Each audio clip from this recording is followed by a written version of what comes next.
We all dream of having a better world, a safer planet for future generations.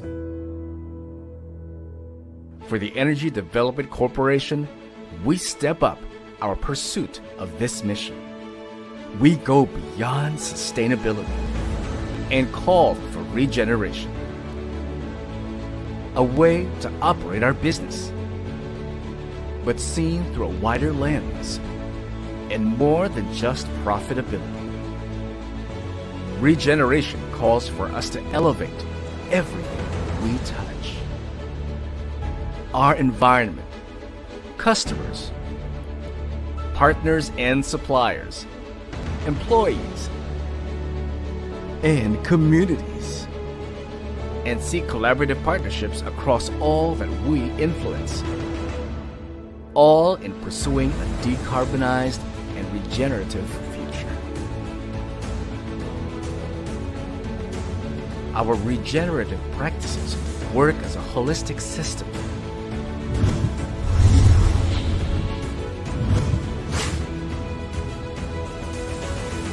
We are the third largest producer of geothermal energy in the world and the largest all-renewable energy company in the Philippines.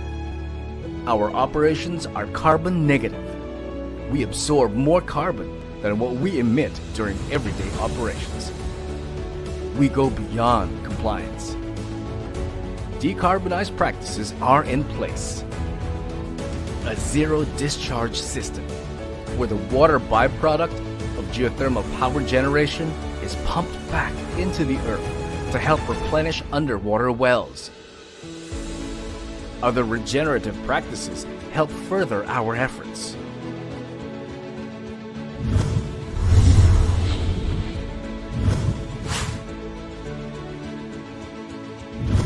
We collaborate with communities around our power plants.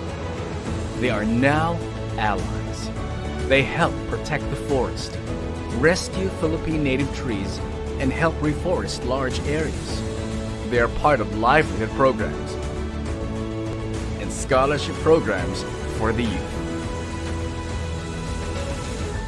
This collaboration extends to our employees.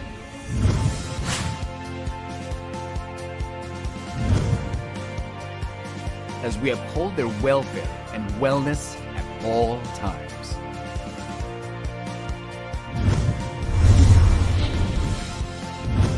And to our partners and suppliers, who all share our regenerative vision.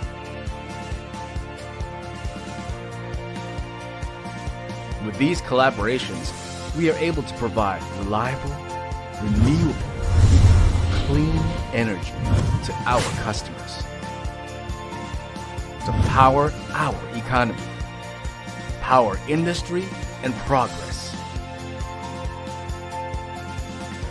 and power future generations. This is the power of regeneration for a decarbonized and regenerative future.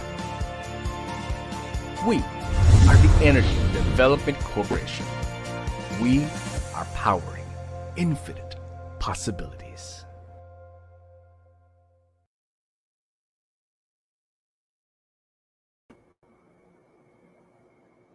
Good morning, everyone, and welcome to a very special session of BusinessWorld Insights.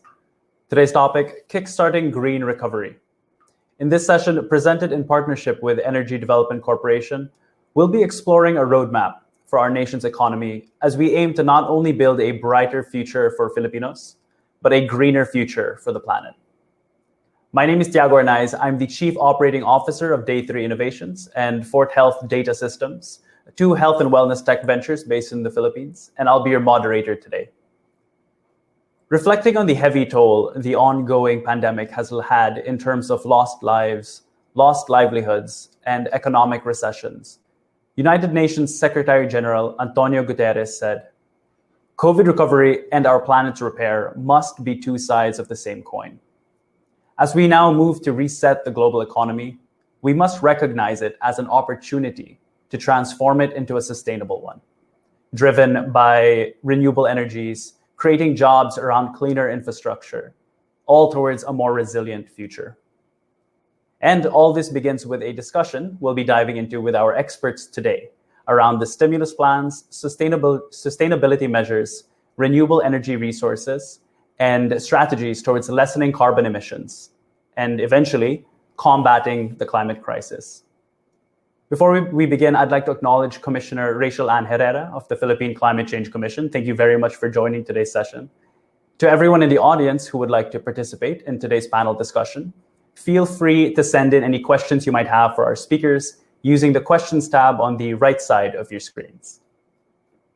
Now, to formally kick off this morning's session, I'd like to welcome on screen the Executive Director of Greenpeace Southeast Asia, Mr. Yeb Sanyo, to give us the historical context on the carbon footprint and what we can learn from the past to better build a zero carbon future. From 2010 to 2015, Mr. Sanyo served as Commissioner of the Philippines Climate Change Commission, the country's lead policymaking body on climate change. As an undersecretary, he served as the Philippines' official chief representative and lead negotiator in the United Nations Framework Convention on Climate Change. In 2013, he served as the co-chair of the United Nations Climate Change Convention's Long-Term Finance Work Program. Mr. Sanyo, thank you very much for joining us. You have the screen. Thank you very much, Thiago, and a pleasant morning to all of our friends who have joined us. Such a big honor for me to be here in this event and to share the same panel as Deputy Speaker Legarda and Mr. Ricky Tantoco. So let me just also share my screen. And my task this morning is really to be able to give everyone an idea of what the carbon footprint is, give much clarity on what that means, and also hopefully be able to put forward some recommendations on how we address this particular issue. I'd start with the context. The prevailing development framework we have seen and witnessed over many decades have basically ignored nature's limits. It has breached planetary thresholds, and that's the reason why we talk about crisis. So that's why we talk about having to measure our carbon footprint. And the main reason behind that is that we depend so much on the burning of fossil fuels in order to drive our economies. And these fossil fuels release a lot of carbon into the atmosphere, and that's why we consider them dirty fuels, but they continue to power our lives and our economies. And that dependence have brought us what we consider now as the biggest environmental crisis in history, which is the climate crisis. Not just in terms of burning of fossil fuels to generate electricity, we also depend so much on fossil and carbon-intensive ways of traveling and then moving around.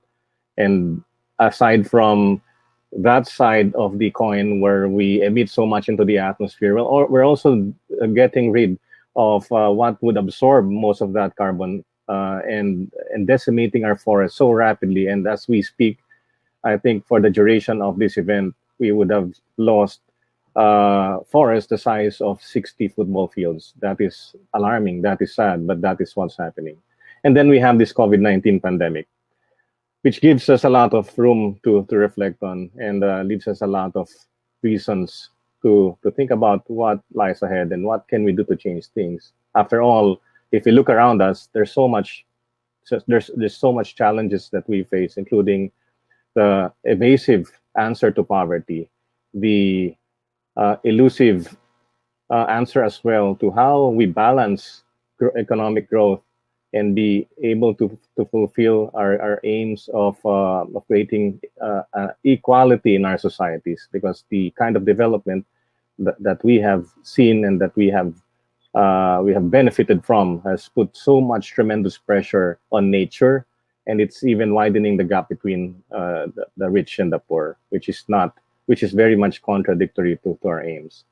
And then we have climate change. We all know the story and all of this super typhoon Yolanda and all of the extreme events we've been experiencing, including just this past week with massive flooding around us.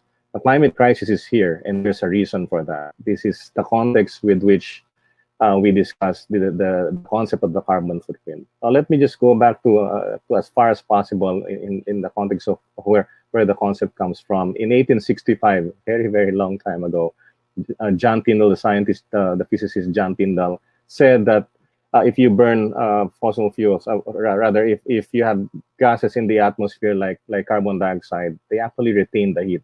And so he gave us the idea of how the greenhouse effect works. And in 1896, Swedish scientist Arrhenius predicted that if we burn fossil fuels, that will release CO2 into the atmosphere, and it would lead to global warming. And eventually, he won the Nobel Prize in 1903 for that.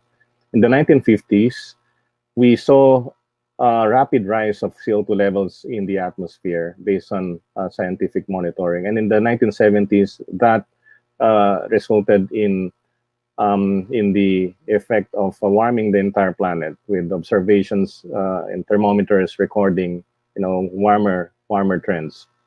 In the 1992, the United Nations formed the Climate Convention to address global warming and the changes in climate that's being experienced all over the planet. However, since the Climate Convention was adopted in 1992, emissions have actually risen by 50%. So we have not managed to reduce emissions. We have continued to emit greenhouse gases into the atmosphere, and that's understandable because development has continued. People have continued to pursue progress, and we have continued to burn fossil fuels. I just want to mention that there are 5 key greenhouse gases in the atmosphere, and carbon dioxide is basically the most important. It is pegged as having a global warming potential of the number 1, and the other greenhouse gases are much more potent. For instance, fluorinated gases like HFCs and PFCs, perfluorocarbons, they are more potent thousands of times than carbon dioxide. Methane is 25 times more potent than carbon dioxide, but methane really stays in the atmosphere for just about 10 years, but carbon dioxide stays in the atmosphere for thousands of years. So carbon dioxide is also the most prevalent. That's in terms of volume and concentrations. Carbon dioxide is the most prevalent.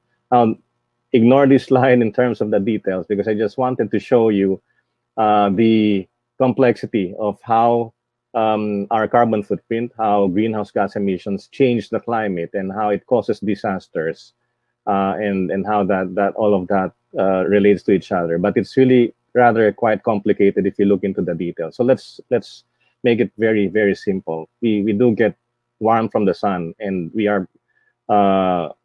benefit from that layer of greenhouse gas in the atmosphere that allows the natural greenhouse effect to keep a certain level of warmth for the planet so that life may thrive.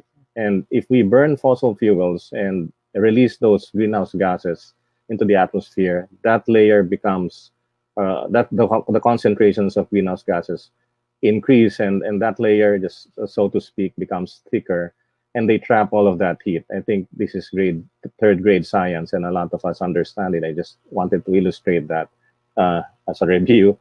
And what scientists have seen now, have documented, is that the planet has warmed by 1 degree Celsius since the start of the Industrial Revolution. That's 1 degree Celsius. Some people might argue that's not much, but a lot of us, of course, now understand that little changes in average temperature can cause a lot of impacts around the world. And in the last decade, we have seen the warmest years ever recorded. And what happened to 2020? Now, NASA has reported that 2020 has tied 2016 as the warmest year on record, despite the lockdowns, despite the slowdown in the economies due to COVID-19. And scientists are telling us that the Earth will be warming up even more, possibly 2 to 6 degrees in the next 100 years. I'm not going to go into the detail of what the implications are because I'm going to go quickly into the carbon footprint. And the concentrations of greenhouse gases are continuing to rise. And we have reached levels that we have not seen for hundreds of thousands of years. And we have reached that 400 parts per million level, as also measurements in Mauna Loa in Hawaii, where we measure greenhouse gas concentrations, reached that in the year 2013. Now, the human carbon footprint, therefore, is causing accelerated climate change and all of these problems that we have. And just to give you an idea, this is an illustration of the footprint per country, carbon footprint per country. So the largest circles are the countries with the largest carbon footprints. You see there China, the United States, the two biggest circles. And all of the countries are here, including the Philippines. I think the Philippines is a very small, light brown circle there. And this is just a zoom in of that, just to give you an idea of the relation between each country in terms of their carbon footprint. And the Philippines on this chart is very much a small circle again there. This is a geographic representation of the carbon footprint around the world. Basically the same information charted in the form of a world map. Now let's go into what the specifics are. Where does the footprint come from? So this particular pie chart shows you that 73% of all of our carbon footprint comes from energy. The energy we use in our buildings, in our homes, the energy we use in industry to produce and manufacture stuff. And then transport accounts for at least 16%. Transport includes road transport, cars, trucks, buses. And then aviation accounts for 2%, shipping a little less than 2%. So that forms the bulk of the carbon footprint. So in our daily lives, that is also true. Energy accounts for a big share of our carbon footprint. To a little less extent, agriculture, forestry, and land use, which accounts for production of food, cattle, all of the methane that's emitted by the meat industry, that accounts for roughly a little less than 20%. And then the waste we generate, because they end up in landfills, that is more or less 3%. And then additional industry emissions to produce chemicals and to produce cement accounts for about 5% of our carbon footprint globally. And that's pretty much consistent in most countries. In the Philippines, it's slightly different, but follows almost the same template. And energy accounts for biggest. And just to zoom in a little bit on energy, you see energy use in buildings, that's both for commercial and residential. And the residential buildings account for 10% of carbon emissions all over the world. So the electricity we use at home has a lot to do with that. And then road transport, as you can see, is about 12%. So, and it's growing very fast. And that's why we need to do something. If we are to reduce that carbon footprint, we need to do something about those things. I'm not going to spend too much time on the industry emissions, because that's basically the emissions that are emitted in the production of steel, of metal, and many other materials. And then in agriculture, of course, there's consumption of meat contributes to that. Agriculture, when rice production emits a lot of methane from rice paddies, etc. And this is really important, because agriculture is expanding rapidly and increasing in terms of share of carbon footprint. And again, just as an illustration, if you look at the cheeseburger, you can calculate its carbon footprint depending on where the meat came from, on how it was produced, how much forest was cut for cows to graze, etc. And all of the carbon footprint in transporting that cheeseburger to the restaurant and therefore to your plate. In the Philippines, if you live in Metro Manila, and just very objectively, this is the energy mix if you are a resident of Metro Manila. Only 2.7% of that electricity comes from solar, wind, geothermal, or hydropower, or renewables, and 97% comes from fossil fuels. Therefore, the carbon footprint coming from electricity generation in Metro Manila is quite large.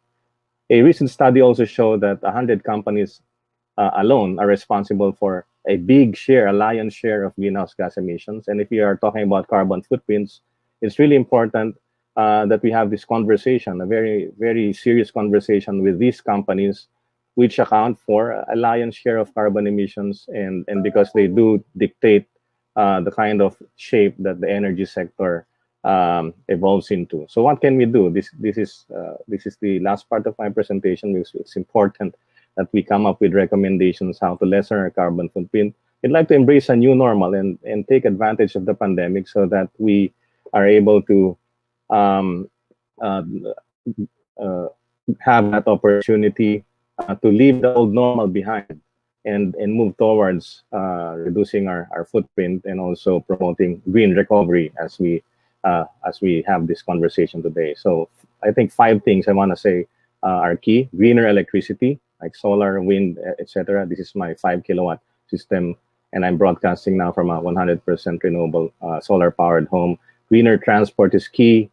Greener food, meaning food that comes from local sources, from our local farmers, and less imported stuff, and more vegetables, less meat. It's important. We also have to use urban farming as an opportunity, and then a greener economy must be pursued, meaning more local jobs for green industries, and reducing all of those emissions from all scope 1 direct emissions, from value chain emissions, as well as indirect electricity emissions, by incorporating renewables into the mix and into direct use by companies. Greener spaces. We want cities with more space to move around, for people to plant more vegetables and plants, and just socialize. This is important for the design of better normal cities. So as greener buildings which use less energy and use energy more efficiently in terms of ventilation, lighting, etc. And so therefore, those 5 things are what I recommend in order for us to reduce our footprint. Climate change affects all of us, affects all sectors of society, people, and planet. And therefore, it is our duty to really look at limiting all of that footprint. Finally, as a last point, the planet is hurtling towards dangerous trajectory that may go beyond warming beyond 1.5 degrees Celsius. And we need to avert that. In order for us to do that, the carbon budget is a key aspect of this conversation. And therefore, we emit about 50 gigatons of carbon every year globally, and we only have 420 gigatons of carbon left before we breach 1.5 degrees. Therefore, we must keep the remaining 80% of fossil fuel in the ground, and rich nations should provide support for developing countries in order for us to leapfrog and kickstart that green recovery as well, and avoid breaching that carbon budget.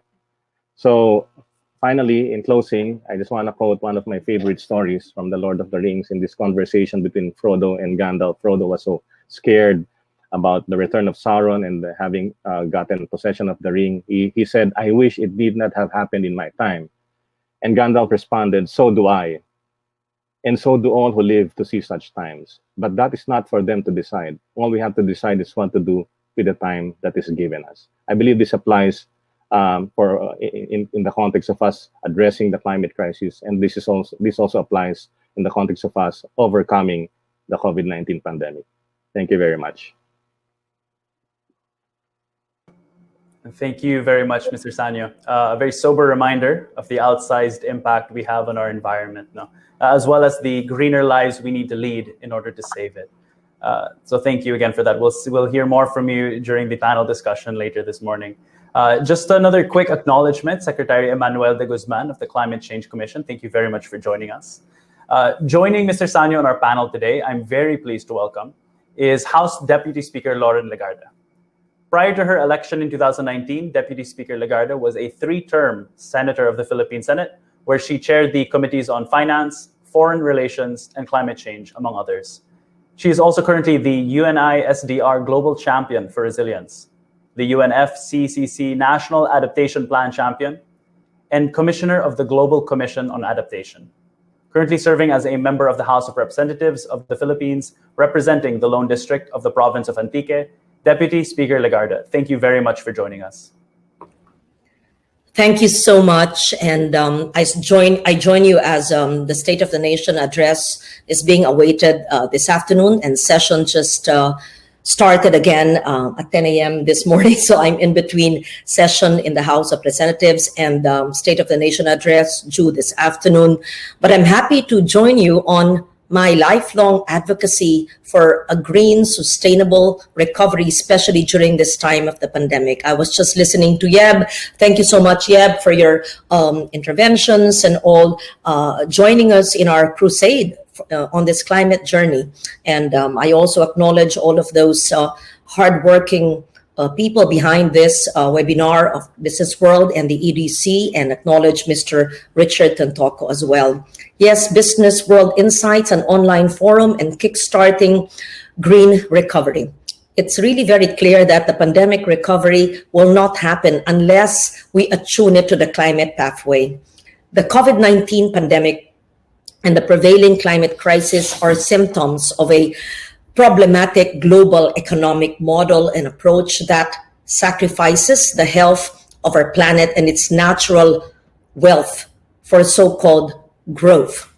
But while the pandemic has inspired radical action, both from the public and the private sectors for climate change, it seems many in the world are still on autopilot, sometimes still on denial and apathy.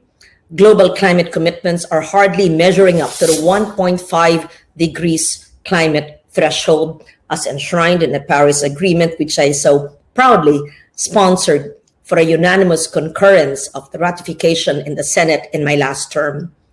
One that we successfully fought for to be included in the Paris Agreement. It was the Philippines that really fought for the 1.5 degrees threshold and the limit of global average temperature rise, which our scientists and experts agree to be the climate pathway we need to strive to keep.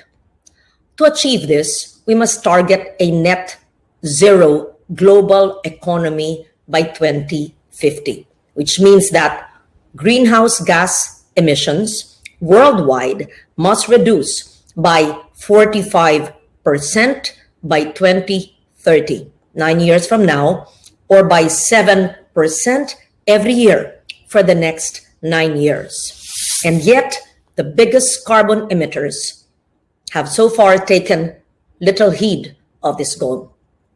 For the Philippines, a net zero economy towards 1.5 is a target we must pursue with the rest of the world, because limiting global warming would also minimize the scale and the intensity of climate impacts that we all need to adapt to and to cope with. It is our view that mitigating emissions is the best form of adaptation, even if we are only 1/3 of 1% emitter in the world. We have expressed this commitment to our nationally determined commitment contribution, or NDC. The Climate Change Commission is present in this webinar. Manny and Rachel are both online, I believe. This ambitiously sets us on the path of 75% greenhouse gas emissions reduction and avoidance, of which 2.71% is unconditional and 72.29% is conditional for the period 2020 to 2030 for the sectors of agriculture, waste, industry, transport, and energy. We submitted this target despite our country's comparably insignificant emissions of 1/3 of 1% of the global total, because we know that climate resilient development is the right path to improving the lives of our vulnerable population, as well as growing our economy. The target, yes, is quite ambitious. It will be transformational as well. We will only be able to achieve this if we pull together our industries, sectors, communities to modernizing our societal systems, our technologies, approaches, and behavior for the better. Reducing our carbon emissions is not a sacrifice. It's an opportunity for safer and more resilient growth.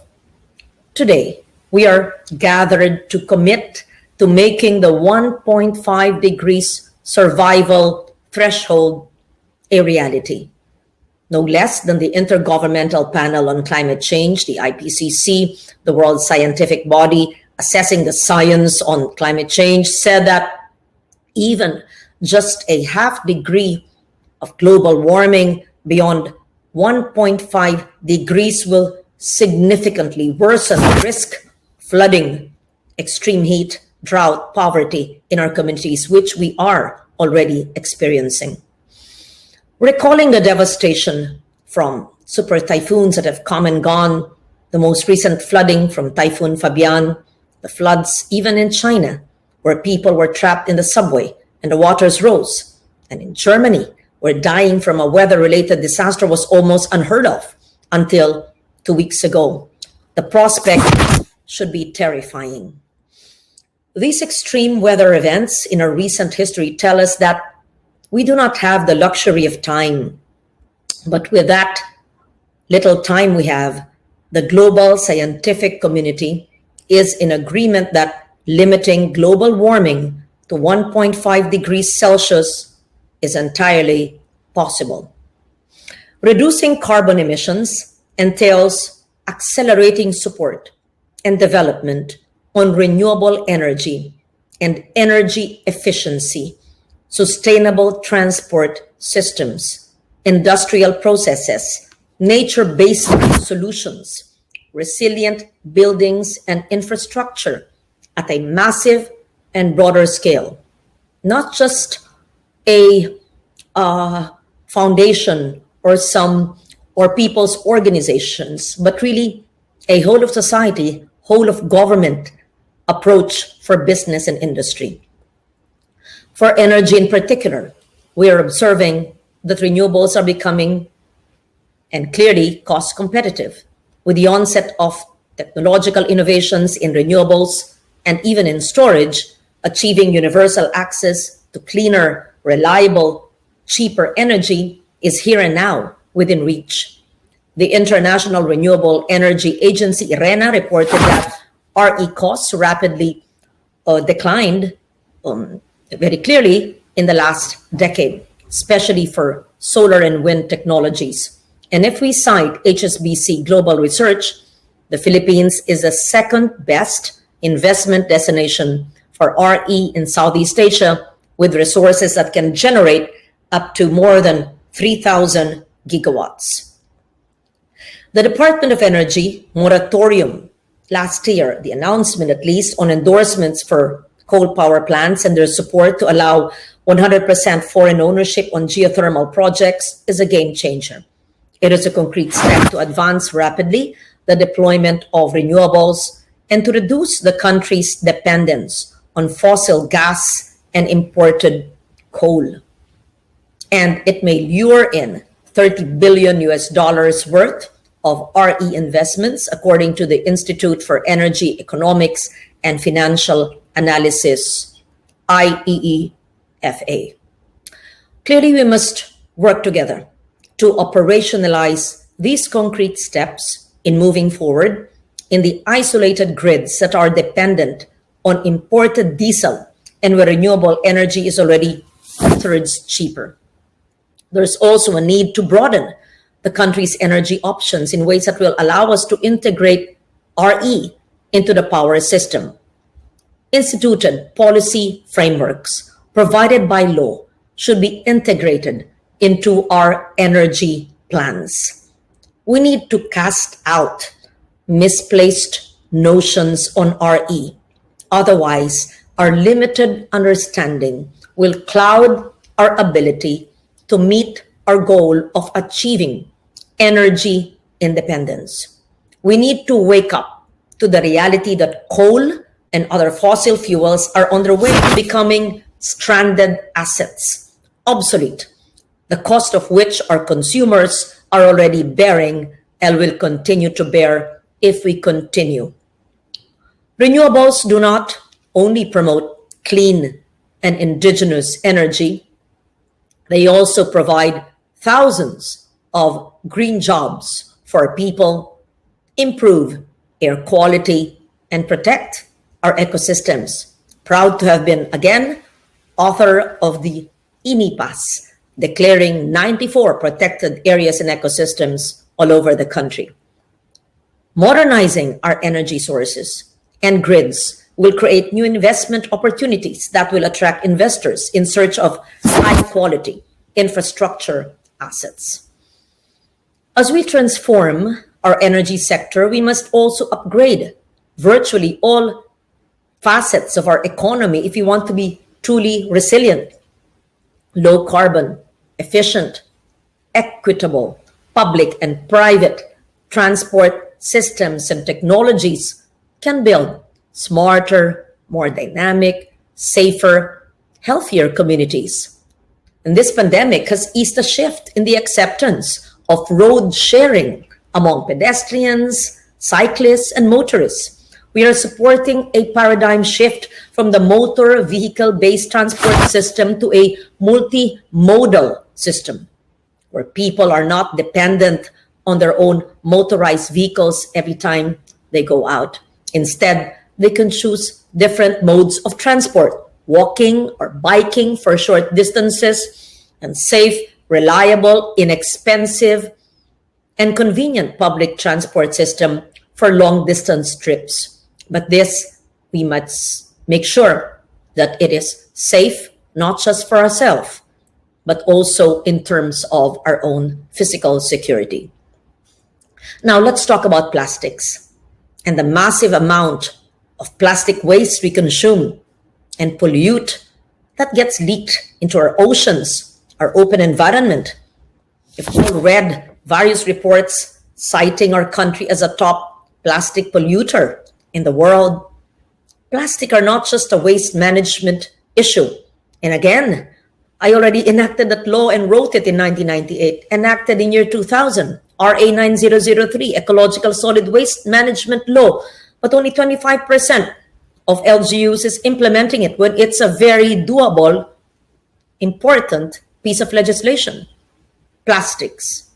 It's a huge climate problem because from its production to disposal, its whole life cycle, plastics as a petroleum product emit significant amounts of greenhouse gases emissions, which result in higher global warming levels. I co-authored bills in Congress to first phase out and eventually ban single-use plastics in order to give rise to more sustainable packaging. We've seen that in the pandemic. So many online, creative, innovative young people, entrepreneurs, micro-entrepreneurs doing innovations and veering away from single-use plastic. And second, to promote our country's transition to a circular economy where we design out waste in our economy, recycle and upcycle materials, and extract less and less from the environment. Another bill I filed since my term in the Senate and now in the House of Representatives, still a bill, not yet enacted into law, but long before people were talking about the circular economy, I had filed this several years ago in the Philippine Senate. I would like to emphasize that our massive goal of transforming our sectors for the better would also entail massive amounts of finance from international, national, and multilateral sources. Our NDC target is largely contingent upon availability of funds from foreign sources from developed nations in line with the Paris Agreement's call for them to mobilize support for developing countries in the form of climate finance, technologies, capacity development. These are the main priorities that we will champion in the upcoming United Nations Climate Conference this year in the name of climate justice, which we have been espousing and advocating for more than 2 decades. Developed countries are expected to mobilize $100 billion worth of climate finance starting last year, 2020, to increase that ceiling by 2025. But certainly, we cannot wait for external support with the limited resources of our government, often competing with other national priorities on poverty alleviation, on health, recovering from the pandemic, education, and so on. We look at our partners in the private sector present here today online to help achieve our sustainability and resilience goals. Incentivizing, de-risking investments in low carbon and innovative technologies, building stakeholders' capacities for mitigation. This must be the new approach in government and in business, in the public and in the private sectors. Ensuring environmental governance and social safeguards are in place in all government and industry projects must be the norm instead of the exception. It should no longer be just CSR. It must be mainstreamed into business and industry. It should no longer be just a special provision in government or in the GAA, the budget which I chaired for 5 years, where I mainstream more than 50 climate and environmental provisions. It must be the norm. It must be mainstreamed in the budget of DPWH, of DA, of DNR, DepEd, and agencies of government. So, working with nature can clearly create large numbers of jobs. As healthy ecosystems sustain these livelihoods, it can create new income streams and employment opportunities while enhancing resilience to climate change. The Bangko Sentral ng Pilipinas Sustainable Finance Framework, Securities and Exchange Commission's guidelines on sustainability reporting for publicly listed companies are laudable and landmark policies in this regard.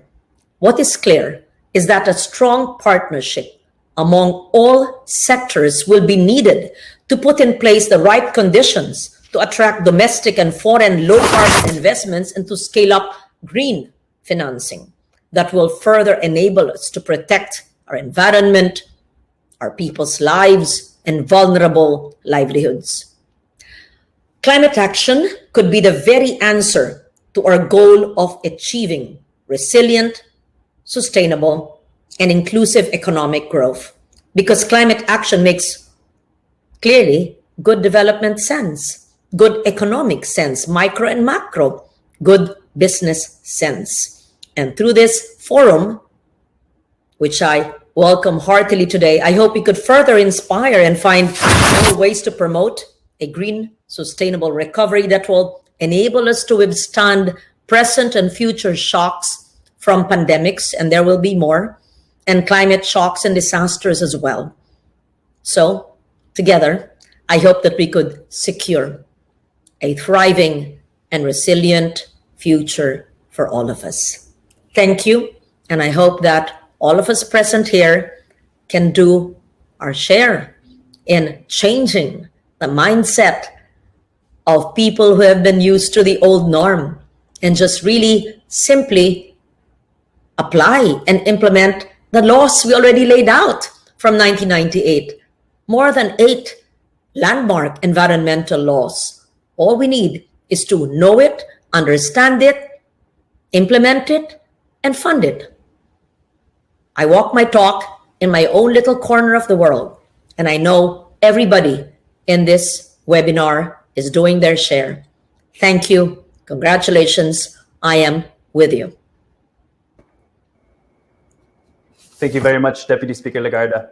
While we, as a nation, may not be a major part of the global problem, we can still be and have been, as you pointed out, a major part of developing solutions for this climate crisis. So thank you very much. We'll be hearing from the Deputy Speaker and Mr. Sanyo later in this morning's panel discussion. Joining them and rounding off today's panel is Mr. Richard Tantoco, the President and COO of Energy Development Corporation, the largest pure renewable energy company in the Philippines, and the largest integrated geothermal producer in the world. Mr. Tantoco serves as a board member at EDC, First Gen, and First Philippine Holdings. He also serves as a board member in nonprofit organizations, OML Center for Climate Change Adaptation, Solar Energy, KaiTech, the Eugenio Lopez Foundation, and Messi Bessie. Mr. Tantoco, thank you very much for joining us. You have the screen. Good morning, ladies and gentlemen. Thank you for inviting me to share EDC's story today, our simple efforts in kickstarting our country's green recovery. But before I get there, I just want to say I'm very honored to be in a panel like this with climate and environmental warriors, no less than our honorable Deputy Speaker, Lauren Legarda. Ma'am, it's an honor and a pleasure to be with you. The Climate Change Commission Secretary, Manny D. Guzman, and Greenpeace Southeast Asia Executive Director Yeb Sano. I think we're all aligned in terms of where we need to go. But let me just give you a brief perspective of our company's stance, and then see so you can see what the private sector is doing. Our primary contribution comes from about 1,500 megawatts of purely renewable energy that we generate across the country. 1,181 megawatts of this is baseload geothermal that runs 24/7. And as the Philippines' premier renewable energy company that accounts for close to 10% of the country's power generation today, and the world's largest integrated geothermal producer, we take pride in providing a service that is both reliable and socially and environmentally responsible. A while ago, we listened to Deputy Speaker Lauren Legarda and Yeb Sano describe our warming planet and how the concentration of greenhouse gases and CO2 is rising. We've also heard scientists tell us how little time we have left before we reach a point of no return in our warming planet. It's with this urgency that the Lopez Group last year rewrote and declared its revitalized mission, which is this, right? To forge collaborative pathways for a decarbonized and regenerative future. We spent 4 months during the pandemic thinking about where we need to take the business in the future, given the state in which our country, our planet, and our people are in. And this is the vision for the future. Being regenerative, I'd like to focus on that one word, calls for all of us to go beyond survival and sustainability. Instead of looking at our business solely as an engine for profits, we need to elevate everything we touch, starting with our environment, then our communities, then our customers, then our co-creators, which include our employees, contractors, and suppliers, and finally, our investors. Our view is sustainability is no longer enough because we are just sustaining the path we are on, which is a path to destruction. And we'd like to make a loud call to everyone in this call to level up instead of sustainability, to focus on regeneration. You know, COVID-19 has caused the world to spiral into its worst economic recession since World War II. Right? So many people have fallen into poverty and has increased the injustice and inequality in the world. But it also gave us a temporary respite from carbon emissions, as this fell by 6.4% last year, or 2.3 billion tons in 2020. This very significant decline is twice the emissions of a country like Japan, and we cannot afford to waste the momentum that we have from it. For instance, having learned and adapted how to work from home, we should all incorporate these practices into our businesses going forward. We in EDC have reduced our office space during this pandemic from 13,500 square meters in Metro Manila down to 4,700 square meters last year. And we will be on partial work from home from now on, saving tremendous amounts of carbon and stress from our employees avoiding traffic. Fortunately, our government's ambitious target to reduce its carbon emissions by 75% by 2030 points us in the right direction. That is good not only for our health, but it's also good for the environment and our economic growth. This is really the next frontier for human development. The Bangko Sentral, as the deputy speakers mentioned, made 200 million of investments last year and set a positive example, making Philippines the third largest green bond issuer in ASEAN with over $2 billion. And following suit, our company, EDC, likewise listed a 15 billion peso bond last year. It's an ASEAN green bond in the Philippine Dealing and Exchange Corporation's exchange.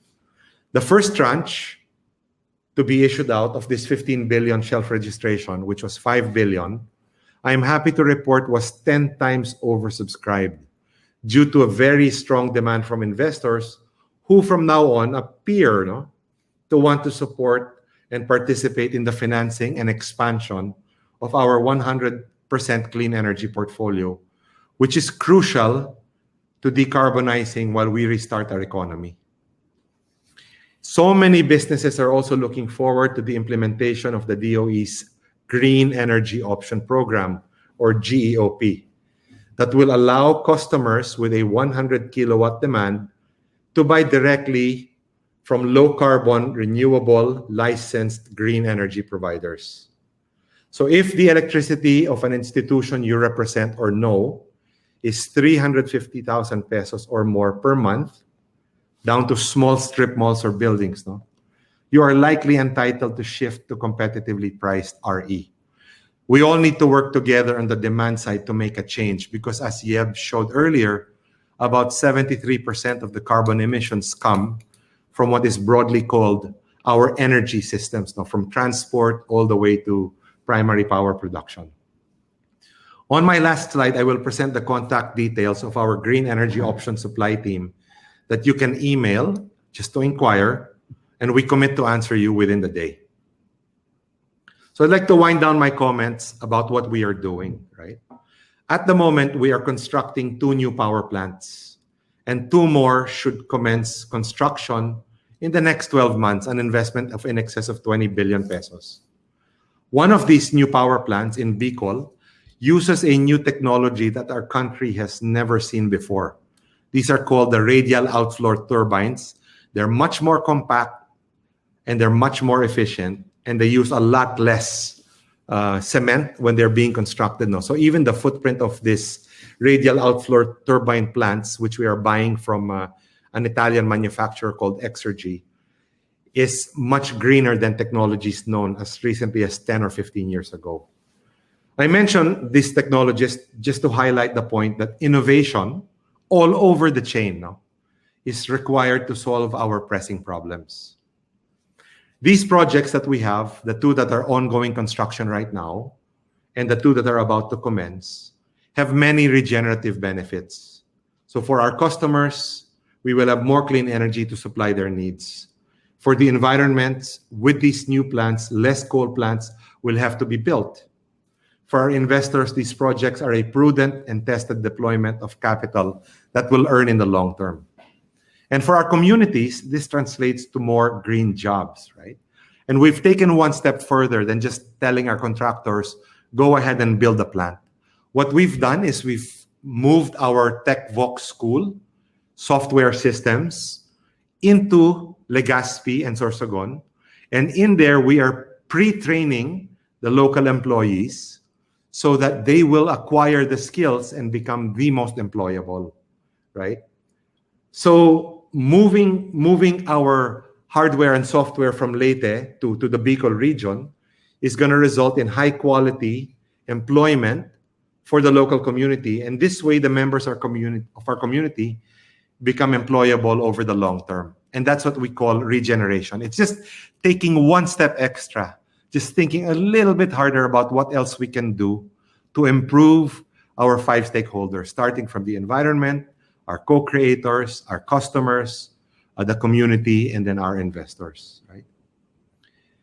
In front of us, just to react a little bit to the statements of Yeb and Senator, Deputy Speaker Legarda earlier, we have a simple policy solution if we want to accelerate the adoption of solar in the country. And this is called the net metering rate. Today, the solar system that Yeb built, as well as my 2 solar systems that I built, totaling 31 kilowatt hours. When we produce electricity, we sell it back to the grid at 4 pesos. But when we buy electricity from Meralco, we buy it at 11 pesos. In other jurisdictions in the world, this offsetting happens at a much more equitable rate, similar to Hawaii. So for example, instead of buying from the grid at 11, you can buy at 11, but when you produce extra, instead of selling it at 4 pesos, you end up selling it at about 10 pesos, right? This simple policy change will accelerate the adoption of solar in our country. And it's something that I've had conversations with Secretary Cusi about when we were both speaking in the Finance Executives Forum about a month ago to about 100 CFOs in the country. So there are many things that we need to do, combining technology and policy to really change the course that we are on. And finally, while all of this is happening and has to happen, we are also continuing to take care of the forests in our geothermal area, which comprise about 1% of the remaining, 1% of the landmass of the country, through our Binhi greening legacy. Beyond helping recharge our geothermal reservoirs, the lush forests that we are maintaining and managing help about 88 farmers associations create carbon sinks equal to 1.7 million tons per year, right? And these forest stands allow EDC to be carbon negative, as our entire operation emits only a little over 966,000 tons CO2. And we are expanding these, realizing the benefits of growing these havens of Philippine native tree species that are close to extinction in our respective areas. And with our partners, we've also grown our number of Binhi partners to 192 institutions and LGUs around the country. So we're very happy to collaborate and share what we have done to achieve our net zero targets. We are doing so with our customers and other like-minded companies that see the urgent need to walk down the same path with us on this call. And this is where we can all forge collaborative pathways and find more ways to create exponential positive impact for the environment and for our society. This is how we can regenerate our economy. So as mentioned a while ago, allow me to just show you a brief 1-minute video on how to shift to renewable energy through the Green Energy Option Program as I end my talk this morning. Thank you, and I look forward to the Q&A.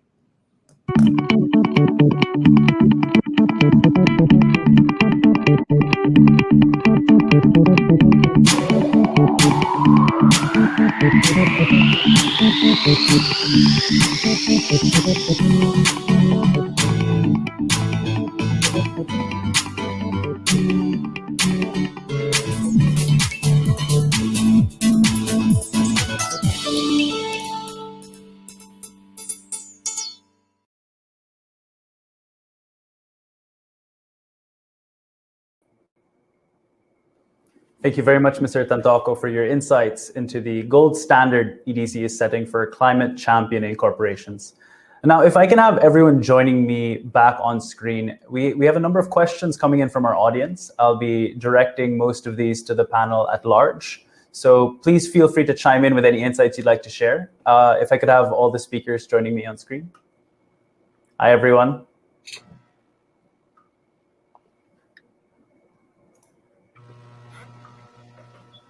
I'd like to request we switch our cameras and our mics on as well. There we are. Hello, good to see you. Okay. So, first question here is, we've touched on the role of the government and leading members of the private sector now, but there are many other relevant stakeholders in this bid to save our planet. Now, so earlier, Deputy Speaker, you called for a whole of society approach to tackling the climate crisis. This is for everyone on the panel now. What kind of collaborative projects would you like to see taking place in order to make this green recovery a reality?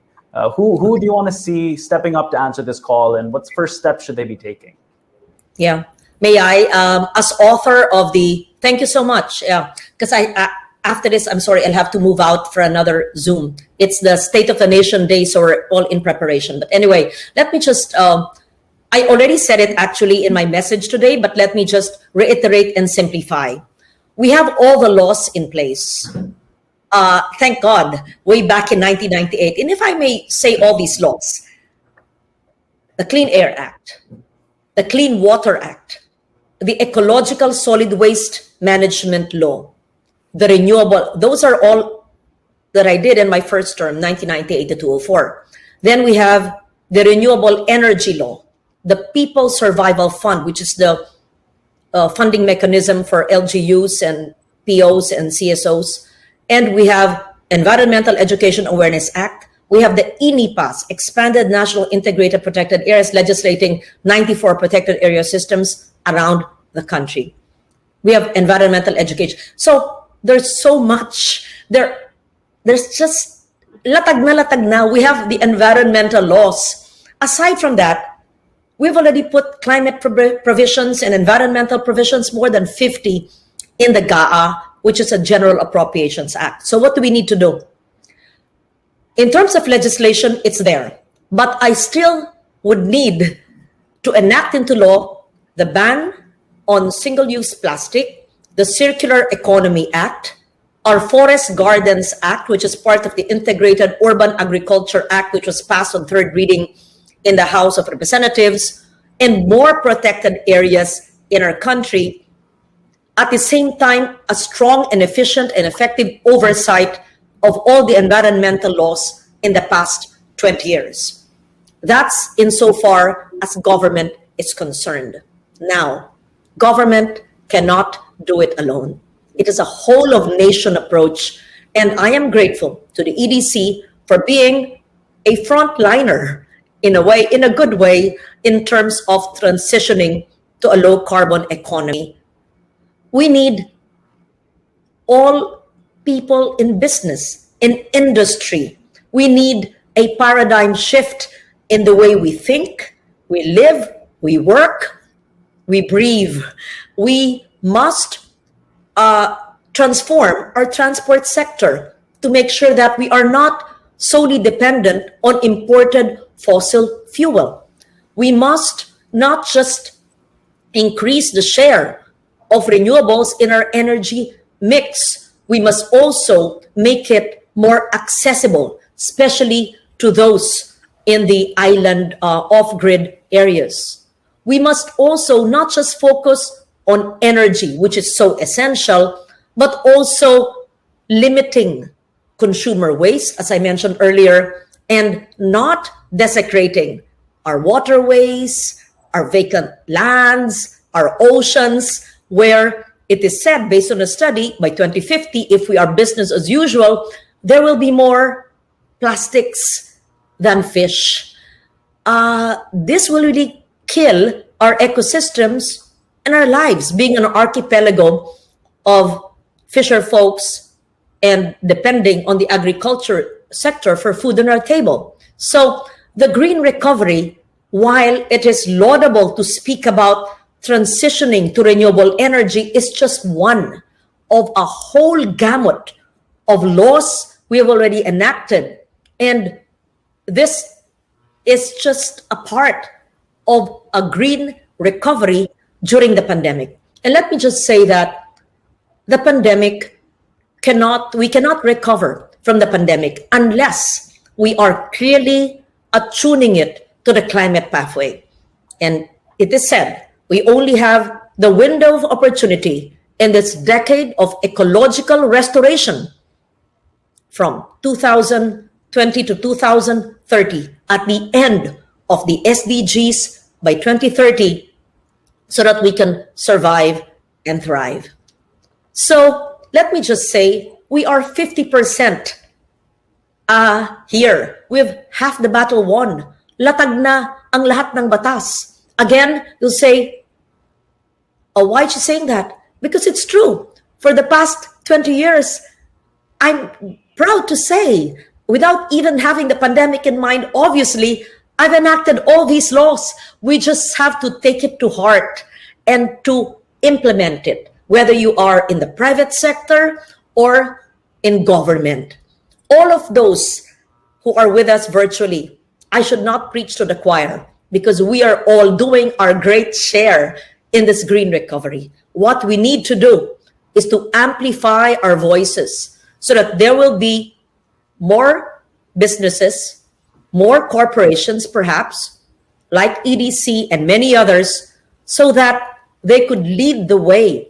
At the same time, we have the Green Jobs Act during this time of pandemic when the recovery of our economy is based on providing jobs for the more than 4 million unemployed. The Green Jobs Act is a very important law that could be implemented. So having said that, I believe that we just have to work together and change the way we know how life was pre-pandemic. We cannot discard the laws. But we have to discard the old lifestyles, consumptive, consumerist, the throwaway culture that we continue to have till now. I hope that answers your question. If it's still too broad, I'm willing to go into details, but in short, latag na lahat ng batas. Sundin lang natin. Kung ako'y Pangulo ng bansang ito, talagang susuriin ko, sisiguraduhin ko na yung 10 batas na ginawa ko, nako, talagang nakapapastuling ko in Tagalog. Kasi pag gigil na gigil ako, nagtatagalog ako. Papastuling ko ang pag-implement ng aking mga batas na ginawa mula noong 1998. Hindi naman ako Pangulo, pero Pangulo ako sa sarili kong bahay, tahanan. Pangulo ako sa sarili kong opisina. Tanungin nyo sa aking mga staff sa Senado at sa Kongreso kung gaano ako kastrikto sa aking, dagdag po yung batas ko, Energy Efficiency Act. I also authored the Innovation Act of 2019 na hindi pa ini-implement ng NEDA. So ang ganda-ganda ng ating polisiya, yakapin lang natin at gawin na natin ang pagbabago sa ating pamumuhay. That's why I'm grateful to the business world for giving this topic great attention today as we await the SONA in 3 hours. Thank you very much for that. Anything you'd like to add from our fellow panelists? Yes, if I may, Tiago, and I absolutely agree with Deputy Speaker Lauren for everything that she said. The policies are there, and your question also asks about what needs to be done in terms of collaboration. Of course, there's the public sector and the private sector, and there's the international community. So we need to strengthen the collaboration with the international community because, as Deputy Speaker Legarda said earlier, it's important that we access those resources for us to leapfrog into a greener economy. And we have to be very honest with ourselves. We don't have all of the resources to do that. To transition into that future we want is going to cost us a little bit in the short term. Of course, in the long term, we're gonna reap all of those economic benefits. But as we transition, we need that support. And after all, that is something that is rightfully ours. This is a topic. This is an issue that also has to do with the distributive justice involved in resolving climate change. So those resources need to be accessed by countries like the Philippines. A couple more points on this. I think the education sector is key. Like in everything we do, we need to ensure that all of these concepts, all of these frameworks are incorporated into education, so that our youth would come out of their education being ready to be part of the solution. And then the last point I want to say is cities play a very vital role here. So while we talk about sovereign nations and national governments, cities play a really crucial role in promoting all of the important solutions that we talked about today. Yeah, just to add just to add very briefly, I just wanted to make two brief points. No, looking at this from a business angle, we really want to influence two simple things: no, the supply side and the demand side. On the demand side, I think the consumers, based on surveys, no, particularly the youth, they're already headed there. There was a recent survey that was done of 1 million youth around the world, where climate was the #1 issue. About 90% of them feel that it really needs to be acted on. They're choosing where they go to work, right? So pollutive industries, pollutive businesses will lose the war for talent. And where you have talent is where you have innovation, where you have development, where you have capital deployment. So on the demand side, I think we need to work on that.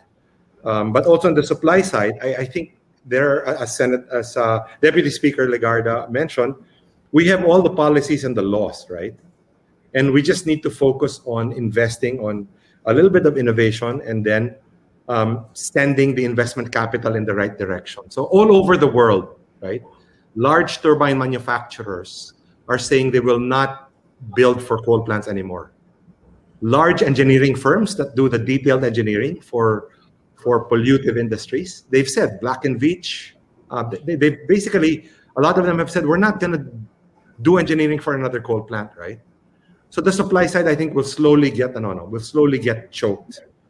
And we just need to make sure that the scaffolding between the supply side and the demand side, which are policies and laws, are actually enacted and then executed, right?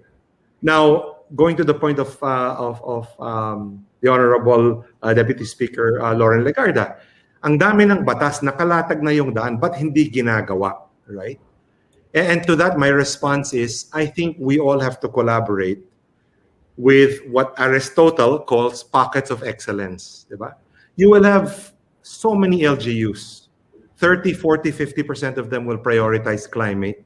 We need to strike while the iron is hot. Right? Kung yung ibang LGU talaga ayaw magbago ng patakbo, ayaw magbago ng paraan, sige, let's play a long game and wait for a change in the LGU and then work with them and strike while the iron is hot, right? So maybe the people on the coal are not aware, but many LGUs have already written no to coal. They will never allow a coal plant in their areas, right? And this will later on have to be supported by infrastructure for recharging electronic tricycles, electronic jeeps, and electronic vehicles. So it's coming. We just need to focus on small pockets of excellence. And I mentioned that because every single one of us, right, if we stop clicking shop or buy or pay in Lazada for a gadget or an article of clothing, but instead bought a packet of seeds and planted, whether it's basil leaves or a tree, no? If everyone in this call just did that to one packet of seeds, you would have made a difference.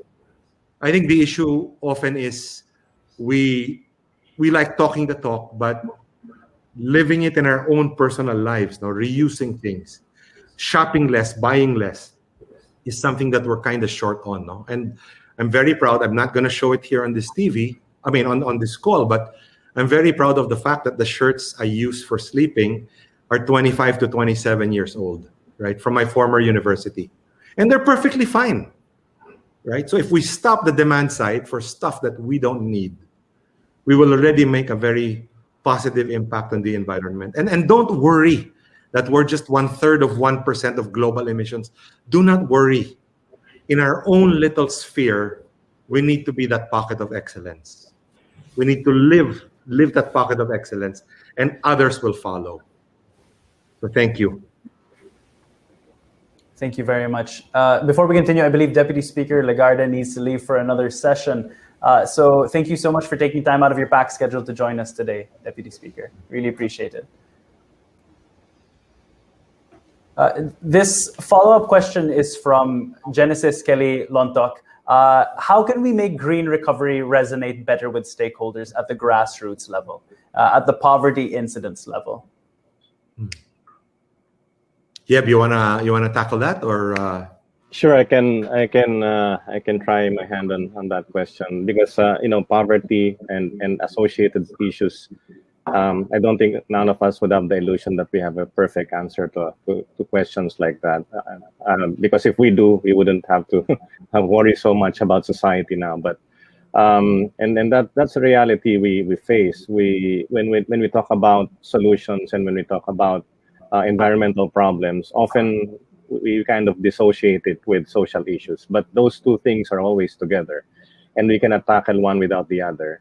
So I think the first order of the day is to convince everyone in society that the framework we need to use is one that adheres to the triple bottom line of protecting the environment, developing the economy, and taking care of the social well-being of the country. So social, environment, and economic, all of those go together. And if we are to convince people, kasi karamihan ng tao, if it's not a gut issue, then it's very hard for them to engage. No? So climate change is one of those topics. But then we do realize now that because of the impacts we're experiencing, severe weather events, droughts, and all of these disasters, people start to realize that this is an issue that's closer to their daily lives than we imagined before. So that's one way of making this kind of issue resonate with people. Now, if we're talking about the energy system, the Philippines happens to have one of the highest electricity rates in the world. And we've improved a little bit in the past few years, but we still have one of the highest electricity rates in the world. And that is a daily issue for most ordinary Filipino. So that could be an entry point to that conversation. How do we improve the lives of people? How do we bring back dignity into the lives of people by addressing all of these issues, whether it's energy, water, clean air, food. Food is a vital entry point into a conversation with the grassroots, because people need to eat, and if you do not have access to affordable and safe and nutritious food, then that is a serious daily issue for any Filipino. And therefore, I think for us to be able to reach that audience, that segment of society, we want to have those conversations with them on things that matter to them on a daily basis. Yeah. I think you pretty much captured the key points. I just want to mention like one concept, which is the concept of climate injustice. We saw it this weekend in Manila, right? We had an incredible amount of rain over the weekend, and then it happened after almost a week of raining. So the ground was saturated, and you ended up having flooding. And fortunately for someone like me, the sum total of the problems I have is I have a leak in my staircase. But there are those who do not have any allowance, any buffer, and they're the ones that get hit by this, right? So that's what I find really completely unacceptable. And if I may just read a text from a cook that I know, no? Good morning, sir.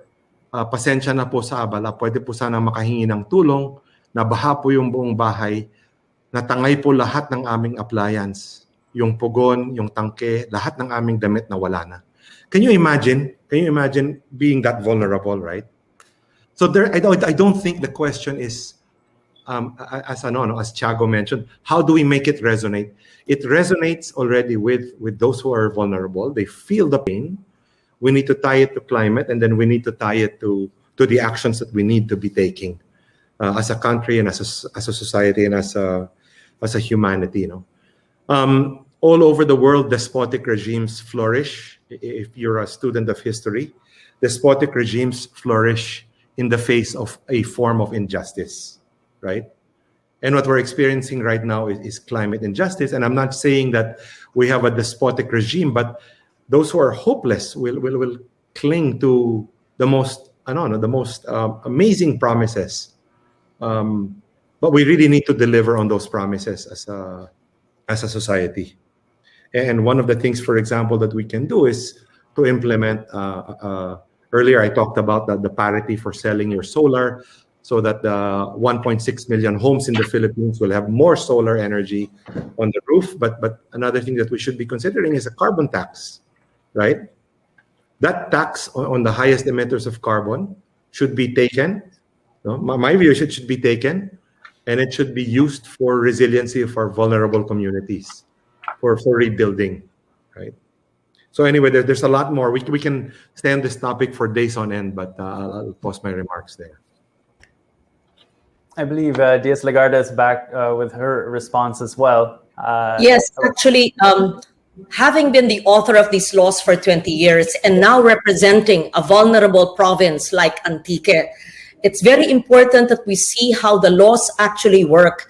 And when people say, how can you apply these laws when people are impoverished, while people are vulnerable populations, let's say 14 million indigenous peoples around the country, it might not be practical to implement these environmental laws. On the contrary, it is because of their vulnerability that we must ensure that these laws are implemented. This could resonate more in the grassroots level. And I know that as a representative of the Lone District of Antique, of 18 local governments, 15 of which are coastal and 3 are mountainous, in the 2 years of the pandemic, or let's say 18 months, It's been the golden age of Antique. What do I mean? We are able to provide resilient rural livelihoods. What do I mean? To be very micro, we have so much clay. So we established brick making facilities so people have jobs. We have so much natural resources like bamboo, which is the #1 carbon sequesterer. So we have bamboo processing facilities, including tools given to our indigenous groups so that they can have some livelihood utilizing free bamboo from our mountains and even replanting bamboo. Let's say our previously dying weaving industry, but there's so much skills of our artisans. We gave them weaving centers so that there's resilient culture-based livelihoods. So what I'm saying is that these laws, when implemented not just to the barangay, to the household level, will even positively affect our people more. So the resonance is felt not still in the local level. It is important that these laws are implemented not just in urban areas, but even in far-flung communities. So when we speak of ecotourism, for example, in a region where I'm from, where Boracay is just right near my hometown, how can we speak of tourism that brings in millions of jobs in our country if our waters, if our mountains are bald and our waters are dirty? And so it goes without saying that the strict and effective implementation of our laws, which must be taught from basic education level, because our Education Awareness and Education Act has been a law since 2008.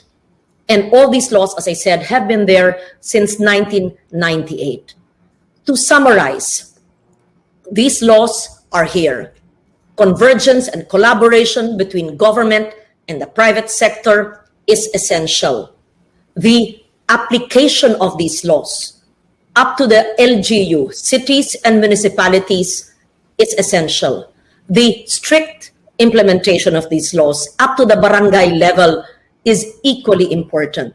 And so by continue to talking about it and doing it and walking our talk in our lives, in our offices, in industries big and small, in micro enterprises, that's very, very important. I think there's a question here, a question for DS Legarda. How can we make green recovery resonate better with stakeholders at the grassroots level, at the poverty incidence level? I think I just answered that Antique, which in the past, was in the dark ages when national government programs did not reach the people in the last mile, so to speak. But we were able to bring culture-based livelihoods, resilient rural livelihoods, very micro, through various government programs like Dole Pangkabuhayan, Sustainable Livelihood Program for the 4P families,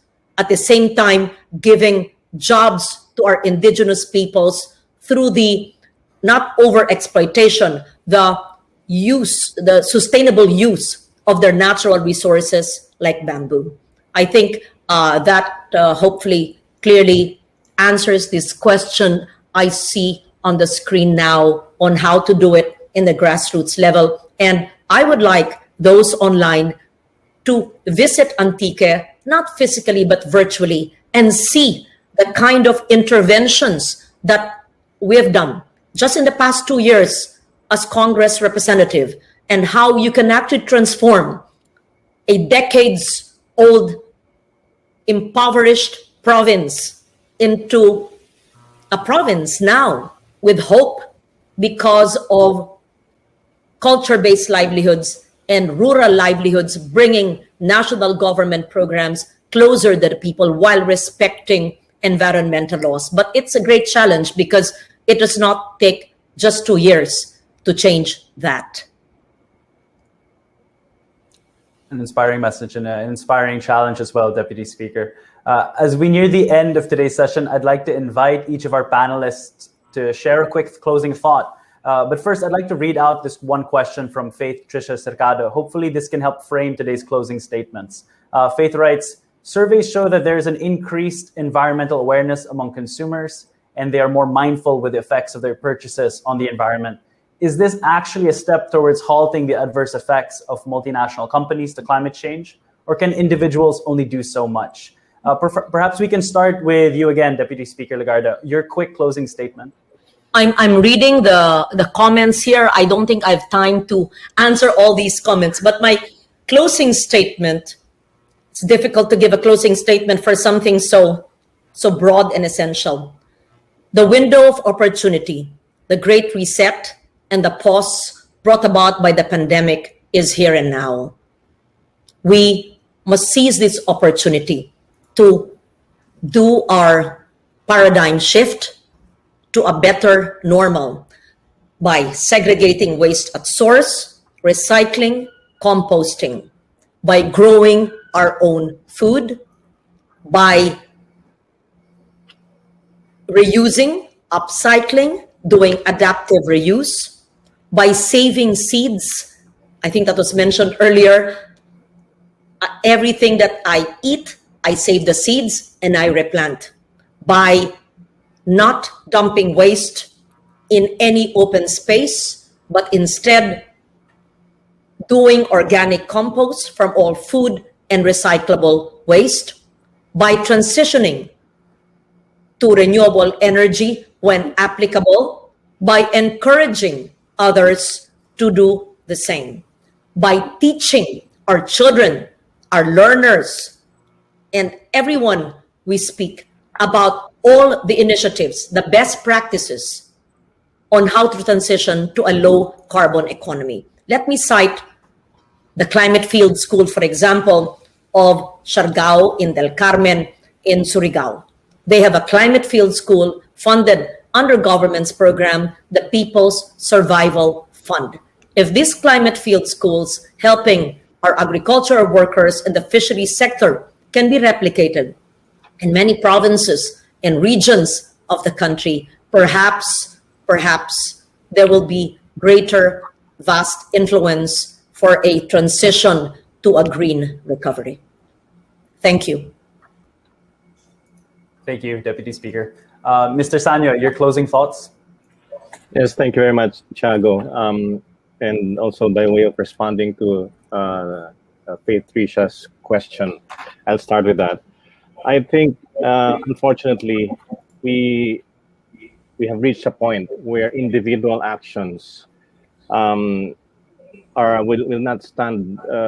not be enough to turn the tide, and this is where big scale actions and big decisions need to be made at the level of the international community, at the level of each national government, as well as corporations who hold a lot of influence and power in this world.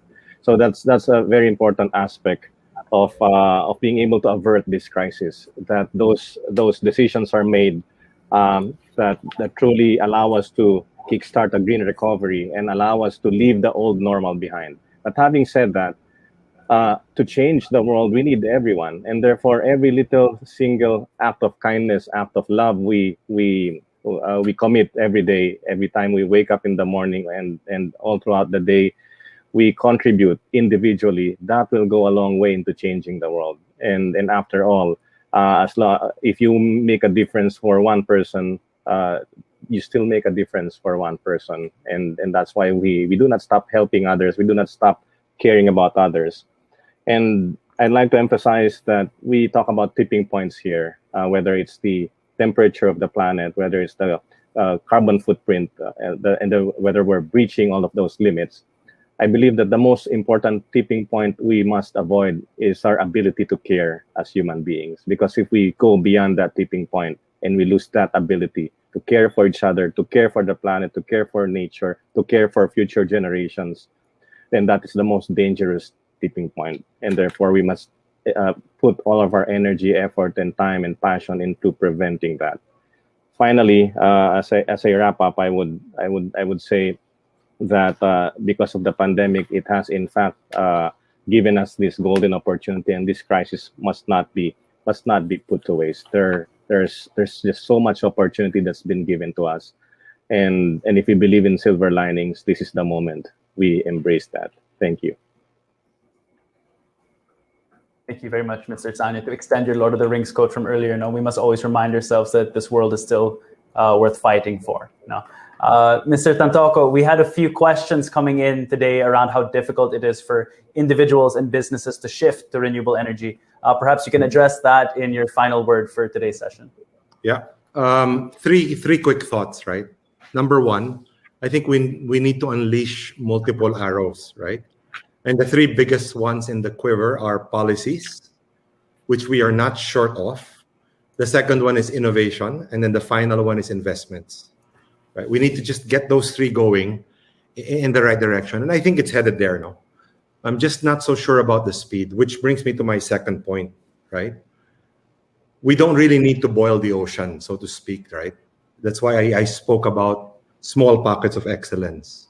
And when you consider small pockets of excellence, one way we can all be excellent is to hold those who are responsible for policy, innovation, and investment, hold them accountable. So I'm very happy to report that one of the two largest banks in the country earlier this year, in the last 90 days, said that they will no longer finance coal. I don't know if that means that they're going to exit, but they've basically stopped, right? So we need to speak our voice and be heard, right? And finally, so the second point is on voice, right? And then the final point that I want to make is on choice, right? We need to choose green energy. We need to choose products that are made using green energy. The choice is key. We also need to choose to speak, right? If the consumers buy, for example, Neltex, a brand that uses 100% green energy, as opposed to another kind of pipe, that will make an impact. And we need to make that, snowball into a larger and larger effect, right? Just on my personal advocacy, during the pandemic, I chose to undertake a project to harvest and prepare 1 million seedlings for planting. I'm at about the 360,000 mark, right? This is a personal passion project of mine. A couple of weeks ago, on July 7, I shipped my first 500 trees. They're about chest height, to a fellow company head who has a farm, and he's planting those seeds in those seedlings in his farm, right? Next year, I'll have about 300,000 seedlings that are chest high, that are ready for planting all over the country, right? And I keep on talking about this. And in the process of talking about it, one of my friends, Bobby Castro, who owns and is the chairman of Palawan Pawn Shop, we had a conversation, and he goes, "Ano ba yung ginagawa mo?" No? And I explained what I was doing, and he goes, "Done. I commit here in Palawan to start a nursery like yours, and I will also do 1 million trees. I will not stop until I do 1 million trees." And that's the power of voice. Just keep on talking, keep on advocating until more of us are doing small pockets of excellence to convert the dire situation that we have in now into something that is worth living in the future for our kids, leaving behind for our kids. So unleash multiple arrows, pockets of excellence, and then the importance of choice and having a voice. Thank you. Thank you very, very much, Mr. Richard Tantoco. And best of luck on your million seedling mission. That's admirable progress so far. I think that's a fantastic place to end today's session. Thank you again to Deputy Speaker Legarda, Mr. Yeb Sanyo, and Mr. Richard Tantoco. Such a pleasure having you in today's session. Thank you again. And thank you as well to the Management Association of the Philippines, Philippine Chamber of Commerce and Industry, Philippine Green Building Council, Philippine Center for Environmental Protection and Sustainable Development, Green Choice Philippines, Philippines Franchise Association, and the Philippine Retailers Association. A huge thank you to the Philippine Star, our media partner, for having me on yet another fantastic discussion, to Energy Development Corporation for making this session possible, and of course to everyone watching wherever in the world you're tuning in from. My name is Tiago Arnaiz. Maraming salamat. Thank you very much. And we'll see you in the next session of Business World Insights. In 1998, I remember starting my political career as a freshman senator in the 11th Congress of the Philippines. I was ranked first, garnering over half the total votes, the youngest senator, and one of only 2 women senators that time. Perhaps a very green senator, but I wasn't hurled accidentally into the position. I certainly worked hard for it. I was anxious, at the same time very excited to do the work I believe I was born to do. And I've always been deeply motivated. I wanted to be a public servant leader who will strive to do relevant and meaningful work. And so even then, I've always been focused on certain issues that I'm passionate about. I was chairperson for committees on environment and economic affairs.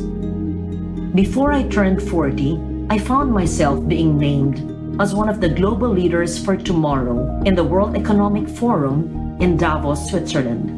Then, the United Nations Environment Program Award in Turin, Italy in 2001. All the while offering legislation benefiting women and children's rights, including the Anti-Domestic Violence Act, Anti-Child Labor Law, the Anti-Trafficking in Persons Act. I also sponsored into law the Ecological Solid Waste Management Act and most of the environmental laws. And by 2001, I was voted Senate Majority Floor Leader, the first and only woman to occupy such post.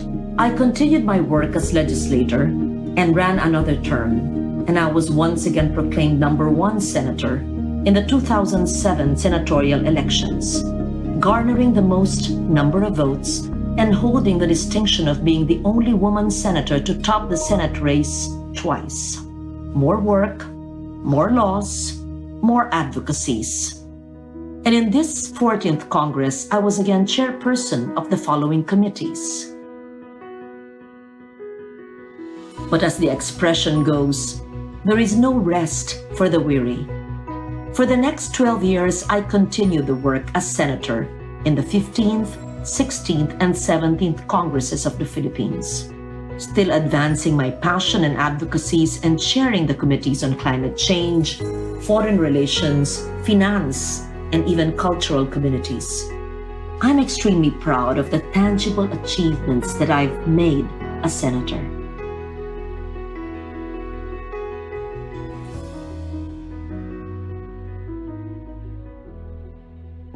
But beyond the laws and the bills, I've managed to tirelessly work on my advocacies. In 2009, we passed into law the landmark Philippine Climate Change Act, of which I was principal author and sponsor. In June that same year, I delivered the keynote speech at the Forum on the Human Impact of Climate Change in Geneva, reiterating the need for a new brand of politics and governance to address the growing climate disaster risks.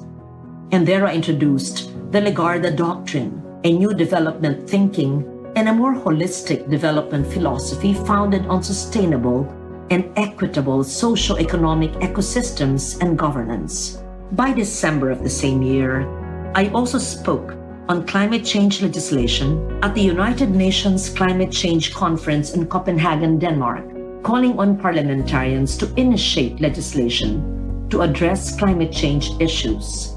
I've also been a longtime advocate of preserving our national identity and culture and the ancestry of indigenous peoples. I've been bestowed the following titles by various indigenous peoples groups.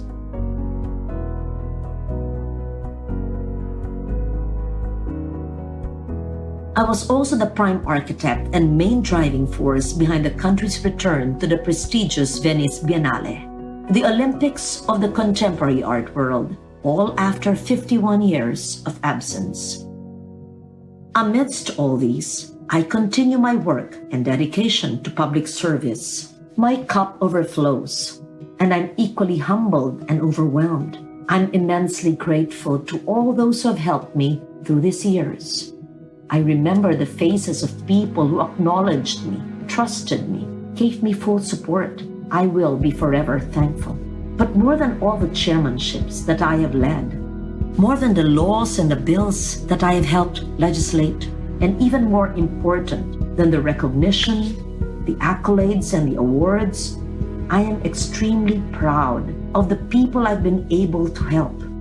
The children, the women, the families and communities, the indigenous peoples, the farmers, fisher folks, the so-called last, least, and the lost.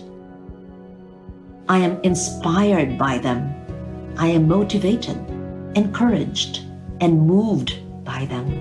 And I continue to have them in my mind and in my heart as I proceed with my life work as public servant leader. I am yours humbly, Lauren Legarda.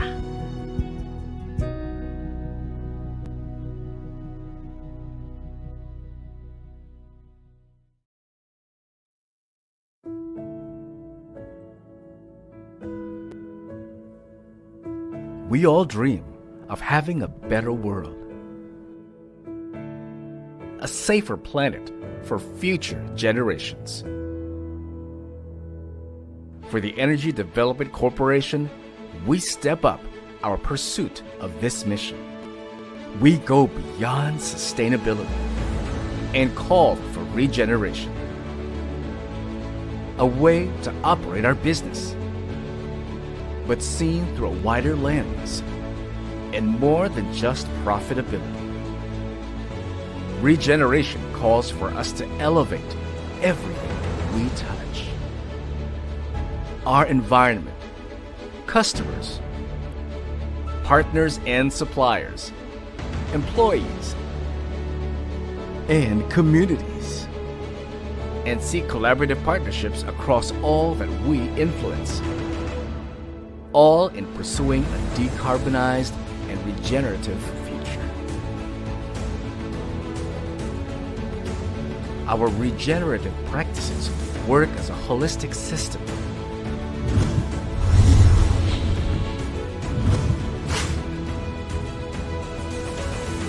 We are the third largest producer of geothermal energy in the world and the largest all renewable energy company in the Philippines. Our operations are carbon negative. We absorb more carbon than what we emit during everyday operations. We go beyond compliance. Decarbonized practices are in place. A zero discharge system where the water byproduct of geothermal power generation is pumped back into the earth to help replenish underwater wells. Other regenerative practices help further our efforts.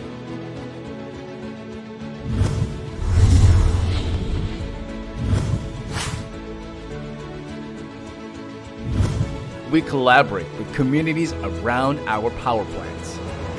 They are now allies. They help protect the forest, rescue Philippine native trees, and help reforest large areas. They are part of livelihood programs and scholarship programs for the youth. This collaboration extends to our employees.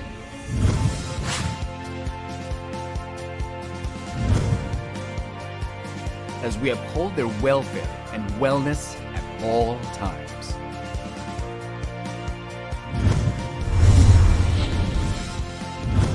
And to our partners and suppliers who all share our regenerative vision.